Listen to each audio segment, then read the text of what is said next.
Қайырлы күн, құрметті менің тыңдаушыларым. Бүгін сіздердің әнет бабаның не арсыз, не ғайып, не даусыз деген шешендік өнерінен оқып бергелі жатырмын. Күлтөбеге жиналған ел, баба дүниеде не арсыз, не ғайып, не даусыз, не қадірсіз, не тәтті, не күшті, не жаман деп 7 сұрақ қойыпты.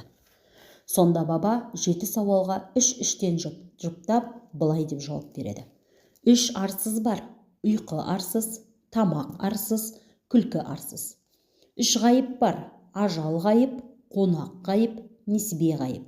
3 даусыз бар: мінез, кәрілік, ажал. 3 қадірсізге жігіттік, денсаулық, әйел жатады, дейді Данагөй. Қадірсіз дегенде әнет баба адам баласы жас шағында осы 3 асыл нәрсенің қадірін білмейді. Ес тоқтата келе өкінеді дегенді айтып отыр.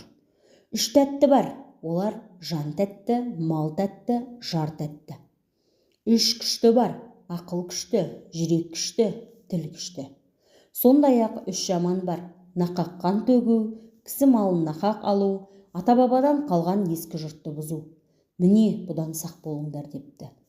Ал 7 жетім туралы әнет би былай деген екен: сөз жетім ынтаменен тыңдалмаса, бөз жетім киілместен тозған болса, жер жетім иесі жоқ қалған болса, ел жетім жақсы басшы арман болса, көл жетім қаз қонбаса, құстар ұшып, ер жетім жеке қалса, тізе құшып.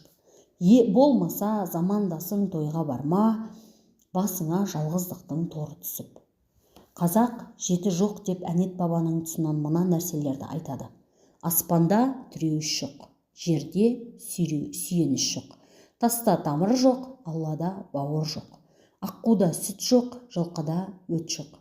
7 қазынаны халық әнет бабадан сұрағанда мүдірмей былайша жауап берген екен: ер жігіт, сұлу әйел, ілім, білім, жүйрік ат, қыран бүркіт, берен мылтық, алғыр ит. Сонда біреу тұрып: баба, қазақта тағы бір мақал бар: бала белде, әйел жолда дейді. Ер жігіт әйелді жаудан барып олжалап алады. Айттырса қалың малына 40 жылқы айдап апарып береді. Қазақта тағы бір мәтел бар: қойныңдағы әйеліңе сенбе дейді. Тағы айтады: атың жаман болса сатып құтыларсың, әйелің жаман болса қайтып құтыларсың. Соған қарағанда әйелді 7 қазынаның бірі деу дұрыс бола қояр ма екен? Әйел 7 қазынаның бірі ғана емес, біріншісі болуға тиіс депті әнет баба сонда. Дүниедегі барлық тіршілік атаулының анасы әйел. Сондықтан оған тіл тигізуге де, қол тигізуге де болмайды. Пайғамбарымыздың өзі әйелдерді қатты құрмет тұтқан.